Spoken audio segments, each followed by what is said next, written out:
Welcome back to the Free Video Books channel. Today we're reading Chapter 18, A Costly Recapture, of A Princess of Mars by Edgar Rice Burroughs. Before we get started, why not like and subscribe? Now, sit tight and let's get into it. As the speaker ceased, he turned to leave the apartment by the door where I was standing, but I needed to wait no longer. I had heard enough to fill my soul with dread, and stealing quietly away I returned to the courtyard by the way I had come. My plan of action was formed upon the instant, and crossing the square and the bordering avenue upon the opposite side, I soon stood within the courtyard of tall Dejah. The brilliantly lighted apartments of the first floor told me where first to seek, and advancing to the windows I peered within. I soon discovered that my approach was not to be the easy thing I had hoped, for the rear rooms bordering the court were filled with warriors and women.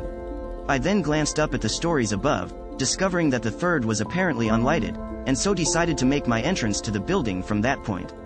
It was the work of but a moment for me to reach the windows above, and soon I had drawn myself within the sheltering shadows of the unlighted third floor. Fortunately, the room I had selected was untenanted, and creeping noiselessly to the corridor beyond, I discovered a light in the apartments ahead of me. Reaching what appeared to be a doorway, I discovered that it was but an opening upon an immense inner chamber which towered from the first floor, 2 stories below me, to the dome-like roof of the building, high above my head. The floor of this great circular hall was thronged with chieftains, warriors and women, and at one end was a great raised platform upon which squatted the most hideous beast I had ever put my eyes upon. He had all the cold, hard, cruel, terrible features of the green warriors, but accentuated and debased by the animal passions to which he had given himself over for many years. There was not a mark of dignity or pride upon his bestial countenance, while his enormous bulk spread itself out upon the platform where he squatted like some huge devilfish, his 6 limbs accentuating the similarity in a horrible and startling manner. But the sight that froze me with apprehension was that of Dejah Thoris in Sola standing there before him, and the fiendish leer of him as he let his great protruding eyes gloat upon the lines of her beautiful figure. She was speaking, but I could not hear what she said, nor could I make out the low grumbling of his reply.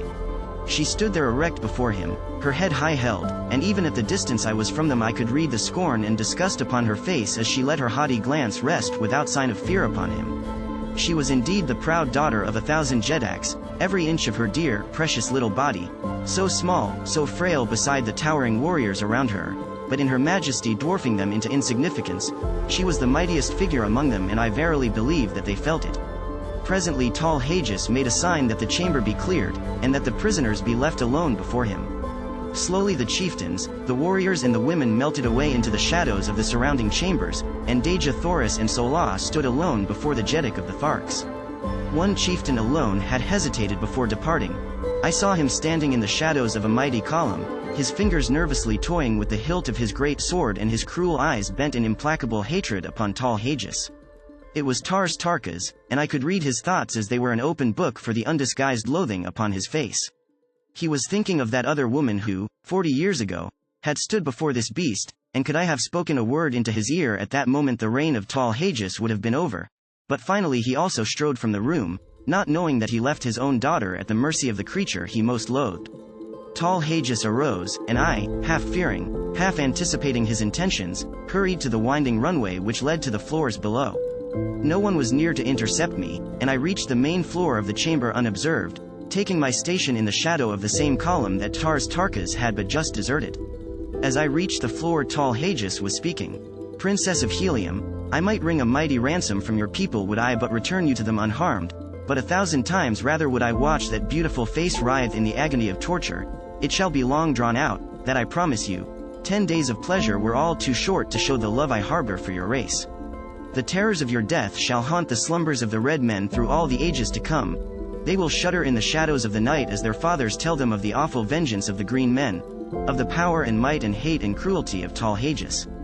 But before the torture you shall be mine for 1 short hour, and word of that too shall go forth to Tardos Morse, Jeddak of Helium, your grandfather, that he may grovel upon the ground in the agony of his sorrow. Tomorrow the torture will commence. Tonight thou art tall Dejah, come." He sprang down from the platform and grasped her roughly by the arm, but scarcely had he touched her than I leapt between them. My short sword, sharp and gleaming, was in my right hand. I could have plunged it into his putrid heart before he realized that I was upon him, but as I raised my arm to strike I thought of Dejah Thoris, and, with all my rage, with all my hatred, I could not rob him of that sweet moment for which he had lived and hoped all these long, weary years, and so, instead, I swung my good right fist full upon the point of his jaw. Without a sound he slipped to the floor as one dead. In the same deathly silence I grasped Dejah Thoris by the hand, and motioning Sola to follow we sped noiselessly from the chamber into the floor above. Unseen we reached a rear window, and with the straps and leather of my trappings I lowered, first Sola and then Dejah Thoris to the ground below. Dropping lightly after them I drew them rapidly around the court in the shadows of the buildings, and thus we returned over the same course I had so recently followed from the distant boundary of the city. We finally came upon my thoats in the courtyard where I had left them, and placing the trappings upon them we hastened through the building to the avenue beyond.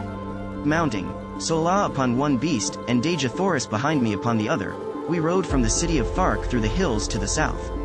Instead of circling back around the city to the northwest and toward the nearest waterway which lay so short a distance from us, we turned to the northeast and struck out upon the mossy waste across which, for 200 dangerous and weary miles, lay another main artery leading to Helium. No word was spoken until we had left the city far behind, but I could hear the quiet sobbing of Dejah Thoris as she clung to me with her dear head resting against my shoulder. If we make it, my chieftain, the debt of Helium will be a mighty one, greater than she can ever pay you, and should we not make it, she continued, the debt is no less, though Helium will never know, for you have saved the last of our line from worse than death. I did not answer, but instead reached to my side and pressed the little fingers of her I loved where they clung to me for support, and then, in unbroken silence, we sped over the yellow, moonlit moss, each of us occupied with his own thoughts.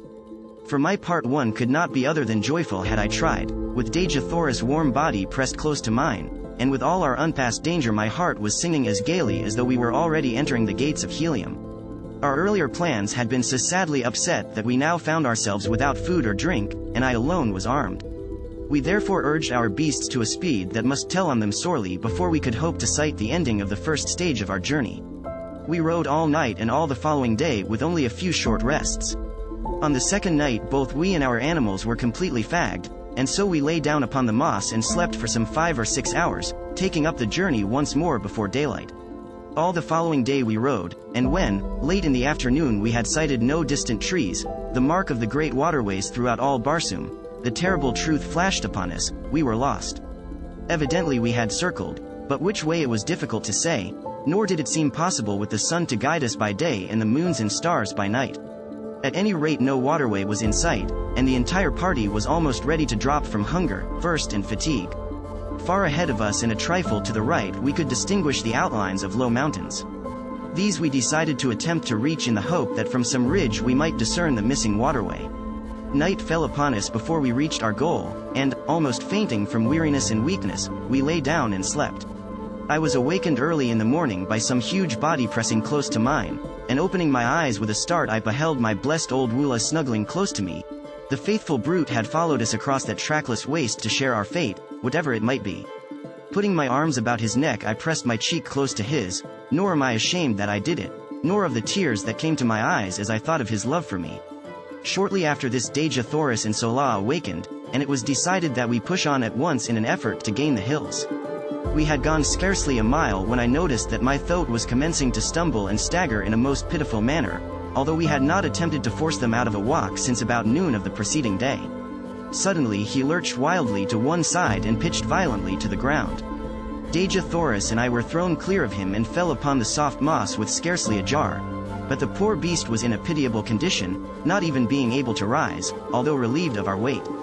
Sola told me that the coolness of the night, when it fell, together with the rest would doubtless revive him, and so I decided not to kill him, as was my first intention, as I had thought it cruel to leave him alone there to die of hunger and thirst.